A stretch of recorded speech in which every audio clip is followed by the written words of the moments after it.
BK Industri, kami akan membuat video tentang bagaimana burnout kerja pada para karyawan di PT Putri Mida ini. Dan para karyawan yang masuk ke dalam video itu merupakan para karyawan mengalami burnout yang telah dipilih oleh para manajer di PT ini sendiri. Gitu. Oke, terima kasih semuanya. Dadah! Assalamualaikum warahmatullahi wabarakatuh. Waalaikumsalam warahmatullahi wabarakatuh. Selamat pagi rekan-rekan, abang dan kakak-kakak semua yang telah hadir dalam sosialisasi kita pada hari ini. Bersyukur atas kehadiran Allah Subhanahu wa Ta'ala yang telah memberikan kita rahmat serta hidayahnya sehingga kita bisa hadir dalam agenda sosialisasi tentang pengembangan kinerja para karyawan di PT Putri Mida ini. Salawat serta salam tak lupa kita panjatkan kepada Nabi besar kita yaitu Nabi Muhammad SAW dengan melafazkan Allahumma shalli ala sayyidina Muhammad wa ala ali sayyidina Muhammad. Baik, rekan-rekan semuanya, pada hari ini karena kita baru pertama kali bertemu dan semua yang hadir di sini kan atas panggilan dari atasan ya untuk mengikuti sosialisasi ini ya. Mungkin bisa memperkenalkan dirinya terlebih dahulu dari sebelah kanan, silakan. Baik, perkenalkan nama saya Indah Wijayani, saya dari bagian admin. Terima kasih. Oke, salam kenal ya Indah. Oke, silakan Indah. Kenalkan, saya Melika Lisa, saya dari bidang pemasaran. Oke, silakan. Kenalkan, saya Bapak Fikri, di bidang kerja. Oke, bagian kerja apa? Staf Gudang. gudang. Oke, silakan. Baik, perkenalkan nama saya Aisyah dari akuntansi. Akuntansi, oke. Oke, terima kasih atas kehadirannya di sini. Semoga saya akan menyampaikan sebuah ilmu nih ya. Semoga ilmu yang akan saya sampaikan ini dapat meningkatkan produktivitas pekerja para karyawan PT Putri Mida ini ya. Amin ya rabbal alamin. Baik.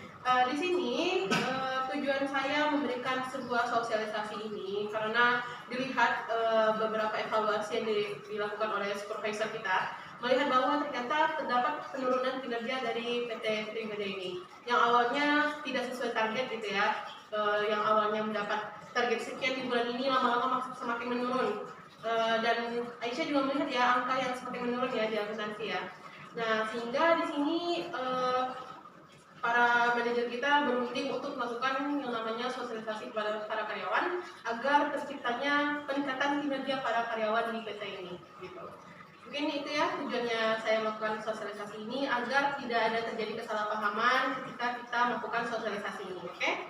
Baik, terima kasih. Pada hari ini saya akan memberikan materi tentang peran bimbingan dan konseling bimbingan konseling organisasi dalam mengatasi burnout karyawan di era kerja modern. Nah, terutama di era digitalisasi sekarang, karena terasa berat terkadang ya. Ada yang merasa ini enggak? Merasa adanya tekanan nggak ketika melakukan kerja? Mungkin boleh cerita? Ada Bu. Oke, silakan Bu. Baik. Jadi saya selalu karyawan di bidang gudang kerja seperti itu. Gunakan untuk cepat. Karena kan tenaga yang dibutuhkan itu sedikit Ibu. Cuma karena tidak mau merekrut orang lagi, jadi yang menyebabkan kami ada itu dipaksa untuk cepat bekerja, dan ya kami dapat pekerjaan itu. Artinya banyak pekerjaan tetapi tidak sesuai dengan angka jumlah karyawannya gitu ya. Dan itu membuat adanya tekanan secara psikologis yang dialami oleh Pak Agus sehingga mengalami namanya penurunan kinerja ya. Gitu. Mungkin yang lain gimana? Ada yang ingin berbicara? Oke, silakan Bulan. Kalau saya tadi kan di bidang pemasaran, Ya. otomatis pemasaran itu berhubungan dengan perekonomian, bagaimana caranya produk itu supaya bisa terkenal. Nah itu kan butuh biaya operasionalnya. Tetapi dari atasan itu kadang tidak memiliki biaya. Jadi kami bagian pemasaran itu bingung nih gimana caranya. Oke, dari jawaban para kakak dan abang-abang di sini dapat saya tangkap bahwa ternyata banyak sekali tekanan yang dialami gitu ya. Sehingga materi yang saya akan sampaikan ini akan sangat bermanfaat bagi para kakak dan abang-abang di sini. Oke, tema kita pada hari ini adalah pencegahan dan penanganan burnout di lingkungan pekerjaan atau perkantoran ini. Baik, pertama, sebelumnya apakah ada yang tahu apa itu burnout? Mungkin saya itu Oke, silakan. menurut saya burnout itu kayak setelah melakukan pekerjaan. Oke, rasa lelah gitu ya. Ya, Kalau yang lain bagaimana? mungkin di atas lelahnya, Di atas lelah. posisi capek Oh gitu, oke. Jadi dapat kita pahami bahwa burnout itu artinya adalah kelelahan psikologis akibat tekanan kerja yang berlangsung secara terus-menerus seperti yang disampaikan oleh Pak Abu tadi, terus-menerus mendapat tekanan dari atasan sehingga membuat kelelahan secara psikologis gitu, merasa lelah secara psikologis, terus juga antara beban kerja yang didapat dengan hasil gaji yang didapat juga tidak seimbang begitu ya. Dan itu salah satu bentuk penyebab terjadinya burnout, dan itu adalah pengertian dari burnout sendiri. Nah, burnout itu bisa terjadi karena apa? Kelelahan secara emosional. Makanya ketika kita kerja, kadang ketika mendapat sebuah pekerjaan, emosi kita tuh mudah terpancing gitu ya. Padahal ini pekerjaan memang betul di bagian kita, bagian pemasaran misalnya. Kamu harus memasarkan targetnya sekian bulan dulu.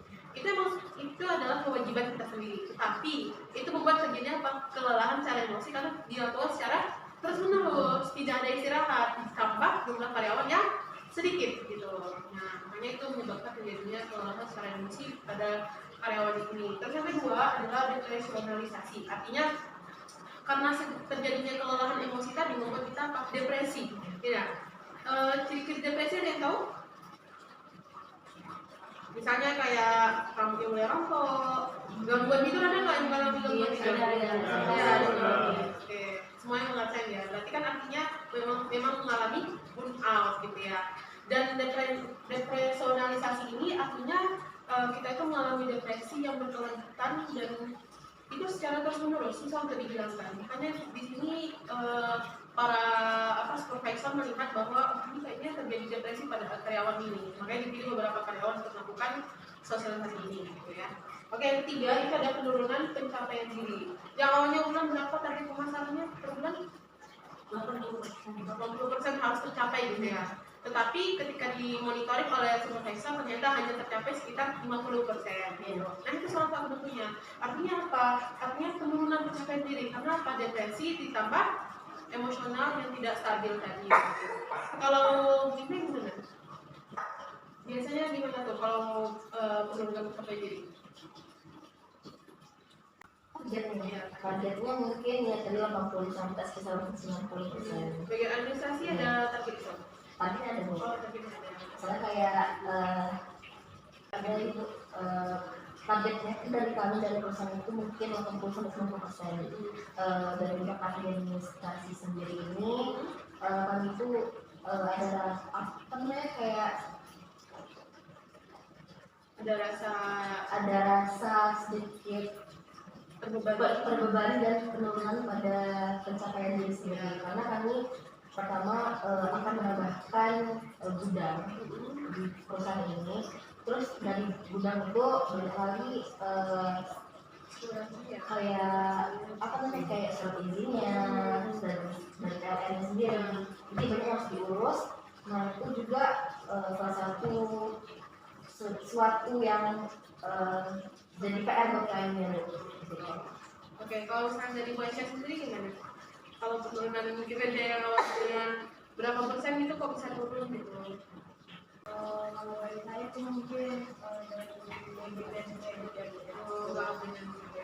Oh gitu, yang ada beban kerja saking banyaknya antara pengeluaran dan pemasukan, peminjaman gitu ya, pengadaan semuanya nggak jalan gitu ya, sehingga membuat apa?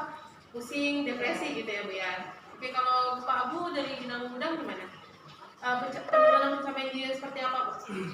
Ya, kalau dari di pergudangan juga kami lebih biasanya lambat kerja karena ya pencapaian itu pakai emosional, fisik, mental kami juga tekan gitu kan. Jadi ya kerja kami sedikit lambat. Nah, dari ya kami juga baru tahu kalau misalnya ini buat produk baru, sementara budaya yang saya tidak realisasikan.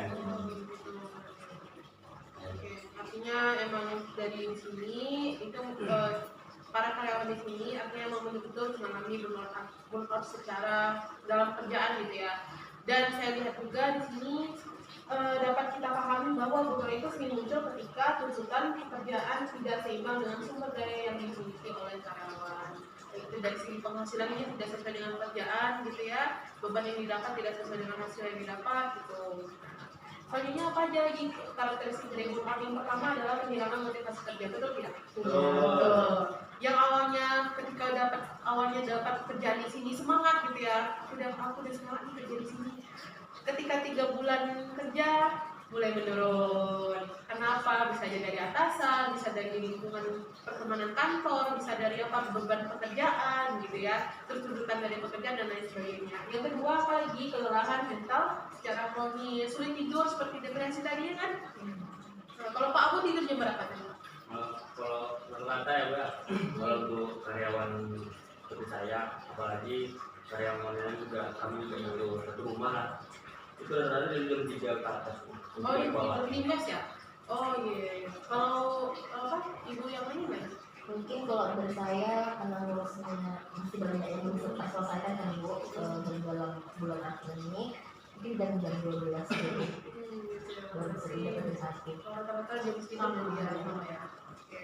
Terus yang ketiga apalagi menurutnya konsentrasi ya kan? Udah minum kopi pun tetap gak konsentrasi ya kan Pak Bu ya. Nah artinya emang Bapak Ibu di sini mengalami namanya dan tahu bahwa dalam diri saya mengalami burnout butuh yang namanya sosialisasi seperti ini gitu. Nah selanjutnya apalagi sinisme terhadap pekerjaan. Contohnya gini, yang harusnya emang itu kewajiban kita ketika kita dikasih ini ada lanjutan tolong buatkan lagi. Kerja lagi. Sering gitu nggak? Kerja lagi. Misalnya Pak Abu tolong pindahkan itu ke bagian logistik semuanya. Gitu kan. Sering kayak gitu kan Pak. Ngeluh gitu. Jadi itu salah satu bentuk dari burnout yang telah Bapak alami misalnya. Selanjutnya apa lagi? Burnout di era kerja modern sekarang. Yang pertama misalnya sistem kerja digital. Kalau bagian administrasi Bu, ya kan? Saya nggak mengalami hal seperti itu. Ya, misalnya transaksi gitu ya di era digital sekarang terkadang terkendala, ditambah jaringan kantor terkadang susah gitu ya. Terus yang kedua apalagi sebutan multitasking, kita semua harus bisa, harus bisa ini, semua harus pandai bahasa Inggris kan di sini kan? That's right ya. Oke. Artinya kita bisa melakukan pekerjaan A ketika dikasih pekerjaan Z, kita harus bisa juga. Nah itu salah satu bentuk multitasking yang harus dimiliki oleh para karyawan di sini dan itulah tuntutan yang harus dimiliki gitu. Nah, terus yang ketiga apalagi target tinggi. Tadi seperti yang disampaikan ada yang awalnya harusnya targetnya 80% terjual tapi hanya sekitar 50% aja. Artinya target yang sangat tinggi itu tidak tercapai dan membuat kita depresi, ditambah tuntutan yang tinggi. Kemudian apa? Kerja hybrid, harus bisa kerja di rumah, harus bisa kerja di kantor, bisa juga kerja di rumah. Iya enggak? Yang bagian akuntan, pemasaran, administrasi gitu ya. Kalau Pak Abu kan pasti pas di lapangan ya Pak ya. Nah kalau misalnya yang lain kayak pemasaran, akuntansi, terus administrasi, itu kan memang betul-betul kalau misalnya nggak siap kerja di kantor, maka harus dilanjutkan di rumah karena harus mengejar target gitu. Terus selanjutnya apalagi kompetisi global gitu ya, dan harus memacu antara PT kita, tentunya itu bersaing dengan PT lain. Ketika mendapatkan sebuah proyek, satu PT ini kan kita nggak boleh ya, kalau misalnya gini, PT ini kan PT Kuntimidai itu kalau misalnya kita mau mendapat proyek rumah sakit misalnya, itu tidak bisa hanya mengandalkan satu PT ini aja. Maka kita harus membuat 2 PT, makanya ditambah tadi itu 1 gudang lagi kan. Nah itu, karena kita harus minimal punya 2 PT dan itu untuk mendapatkan proyek rumah sakit yang baru ini. Makanya setiap bagian pemasaran, administrasi, bagian akuntansi, semuanya itu akan merasa babak belur gitu ya dengan banyaknya persyaratan, apalagi K3 kita belum terrealisasikan gitu ya, belum lagi syarat untuk pembangunan listrik semuanya, tiang listrik gitu ya, dan itu membutuhkan tenaga yang sangat-sangat banyak, sedangkan karyawan yang di sini hanya sedikit gitu. Jadi harus diperkuat lagi diri kita, harus bisa menjalankan ini dan jangan sampai melakukan yang namanya self harm, self injury dan lain sebagainya gitu ya. Oke, jadi kondisi ini itu dapat meningkatkan risiko stres kronis apabila tidak diimbangi dengan organisasi atau dukungan seperti sosialisasi sekarang gitu ya Bapak Ibu ya. Oke, lanjut. Kita akan membahas tentang faktor penyebab burnout karyawan. Faktor pertama itu adalah faktor individu. Yang pertama perfeksionisme. Nah, perfeksionisme ini artinya ketika kita itu mendapat sebuah pekerjaan, salah sedikit saja kita nggak bisa. Misalnya banyak administrasi, sering itu nggak bisa. Nah, jadi banyak kata terbuang terkadang, apalagi nggak fokus ya, konsentrasi kita turun. Akuntansi juga sering begitu, kadang antara Excel ya, di Excel kita kerja nggak seimbang, terus juga artinya apa, antara balance atau kerjanya itu susah gitu kita merealisasikannya. Makanya di sini perfeksionisme itu salah satu bentuk faktor individu terjadi nyambung. Terus yang kedua ada regulasi emosi yang rendah. Artinya regulasi emosi ini adalah kemampuan seseorang dalam mengelola perasaan seperti amarah, kecewa, cemas, atau frustasi. Nah, karyawan yang kurang mampu mengendalikan emosi biasanya lebih mudah stres ketika menghadapi tekanan, kritik, dan konflik di tempat kerja. Seperti misalnya mungkin ya Bapak Ibu yang bagian semuanya ya pemasaran, akuntansi, administrasi, dan gudang itu tentunya selalu mendapat evaluasi dari supervisor terkadang ya. Kamu datang ke ruangan nanti ya, begitu kan, sering kan? Kamu datang ke ruangan, ketika duduk di ruangan akan disampaikan kenapa nih nggak sampai segini, akhirnya kenapa nggak sampai segini, kan bulan ini kita udah harus launching yang baru gitu misalnya. Artinya apa? Artinya ketika kita mendapatkan sebuah kritik yang seperti itu, dalam hati ini kan pasti menggebu-gebu gak sih? Ya, pasti kayak lagi padahal aku udah berusaha gitu ya. Jadi itu salah satu bentuknya regulasi emosi kita itu rendah, kita tidak mampu mengendalikan emosi yang kita miliki gitu. Terus faktornya apa lagi? Faktornya ada keterampilan coping yang terbatas. Artinya coping itu adalah cara individu untuk menghadapi masalah atau tekanan. Jadi karyawan yang tidak memiliki strategi coping yang baik, maka biasanya dia memiliki respon stres dengan cara yang kurang tepat. Jadi kalau misalnya kita stres ya, Bapak Ibu ya, kalau kita stres, kita bisa melakukan dengan hobi yang kita suka. Mungkin kalau dari Linda apa hobinya? Saya sih dari musik sih. Oh, musik. Kalau saya stres kalau ada banget kayak udah stuck tuh kan nah dia tuh dengan musik sebenarnya itu udah tenang. Gitu ya. Nah itu salah satu bentuk bentuk cara kita mengalihkan perhatian kita dari dunia pekerjaan yang sangat berat. Kita bisa melakukan hobi yang kita miliki. Gitu. Kalau dari Bu Bulan gimana? Kalau saya lebih nonton drakor. Nonton drakor ya. Jadi selang-selang waktu sambil nunggu target masuk nih, sambil nunggu rekening masuk ya kan. Nah, nunggu itu nonton drakor. Gitu. Kalau Bu Aisyah gimana hobinya? Oh, pertunjukan apa sih? Mungkin representasi. Oh gitu, masih ya. Oh iya. Oke, berarti Pak Abu hobinya main game. Game apa Pak biasanya? Biasa saya Mobile Legends. Mobile Legends. Oke. Udah level apa Pak? Masih epic. Oh, masih rendah ya Pak ya. Oke, artinya di sini setiap karyawan itu memiliki hobinya masing-masing. Nah, kalau saya pribadi, ketika saya itu mengalami depresi ya, saya kan juga manusia ya. Ketika saya mengalami depresi, seperti saya dipanggil oleh atasan lah, saya dikritik inilah, dibilang nggak sesuai dengan materi yang disampaikan. Nah, karena kan saya HRD tidak hanya di kantor ini ya, tapi juga di kantor lainnya.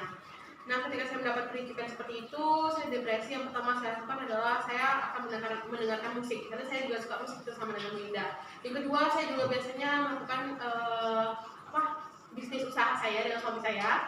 Jadi setiap saya pulang dari kantor gitu ya kan, itu nanti suami saya tuh udah bawa belanjaan semuanya, dan malamnya kami melakukan yang namanya hobi untuk jualan kami besoknya. Artinya itu emang rutinitas kami setiap malam ya, membuat makanan semuanya gitu. Kalau anda semuanya mau beli nanti bisa hubungi saya gitu ya, karena saya punya catering sendiri gitu. Wow. Nah artinya apa?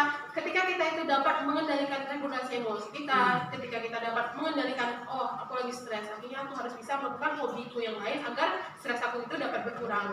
Nah stres yang kita alami tadi dapat kita atasi dengan hobi, dan hobi itu sangat bermanfaat. Seperti saya misalnya membuka catering, dapat lagi cuan gitu kan, nah gitu contohnya.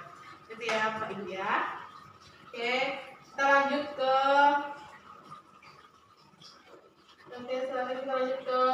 dampak buruk terhadap karyawan dan organisasi. Yang pertama adalah dampak individu. Yang pertama gangguan kesehatan mental ya kan. Seperti karyawan yang mengalami burnout itu biasanya akan merasakan stres, berkepanjangan, cemas. Terus yang kedua apalagi? Yang kedua kelelahan fisik dan emosional. Karena di Indonesia ini masalah psikologi psikologis masalah psikis itu sangat tabu. Padahal nyatanya, faktanya, masalah fisik itu sama halnya dengan masalah psikis, sakit itu. Tapi emang tidak nampak aja. Makanya kadang orang yang nampaknya seperti sehat secara fisik, tapi mentalnya belum tentu. Sering bunuh diri, tiba-tiba nyayat tangan gitu ya. Artinya itu masih hal yang sangat tabu di Indonesia. Padahal itu kesehatan secara psikologi, psikis itu sangat penting gitu. Nah, terus makanya di kantor ini ada konseling sama ada psikolog juga ya. Bisa ya kan? Oke, yang selanjutnya apa lagi? Menurunnya motivasi dan kepuasan kerja. Terus adanya menurunnya konsentrasi dan kinerja, hubungan sosial menjadi buruk gitu ya. Ketika sampai di rumah ada kawan kan tinggal di mes semua ya. Nah, ketika sampai di kamar mes, kamar berantakan dengan kawan kita, hubungan kita jadi renggang gitu ya kan. Nah, udahlah capek di dunia kerja, capek lagi pas di rumah, padahal pas di rumah mau istirahat gitu. Oke, terus apa lagi? Munculnya perilaku negatif. Misalnya kalau akuntansi misalnya nih, nggak sesuai balance, aku naikkan aja lah angkanya gitu kan. Nah, ini kan ada taktik-taktik negatif di dalam otak kita gitu ya. Nanti korupsi takutnya gitu. Nah, gitu ya. Kemudian apa lagi? Konsep BK individu.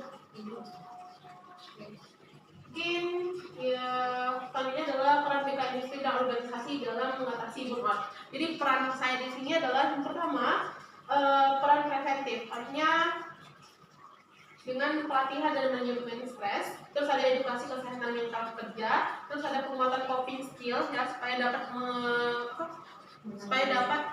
menangani stres dengan baik. Terus yang selanjutnya ada program keseimbangan kerja hidup. Terus selanjutnya ada peran kuratif, artinya konseling individu ya. Ketika para karyawan di sini, para bapak dan ibu di sini merasa mulai stres, itu jangan dipendam.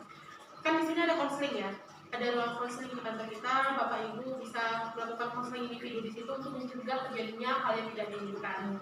Terus yang kedua ada konseling kelompok, nantinya ketika para supervisor mulai melihat wah ini sama nih masalahnya, mungkin bisa nanti konseling atau mungkin dengan psikolog yang untuk melakukan konseling kelompok ini. Terus yang ketiga ada terapi kognitif, perilaku kerja, kemudian ada pendekatan itu menggunakan kognitif behavioral terapi atau CBT. Selanjutnya ada peran pengembangan atau developmental dilakukan melalui pelatihan soft skill kerja, pelatihan komunikasi interpersonal, terus ada pelatihan regulasi emosi. Oke Bapak Ibu, ketika mulai merasa stres, boleh ikuti saya. Tarik nafas yang dalam melalui hidung semuanya. Tahan, buang. Oke, bisa diikuti? Oke, ulangin. Tarik nafas melalui hidung. Tahan, buang. Ketika kita mendapat depresi gitu ya, merasa cemas, mendapat beban kerja yang tidak sesuai dengan target kita pada hari itu, bisa lakukan dengan refleksi ringan tadi ya. Oke. Tadi peran konsultatif.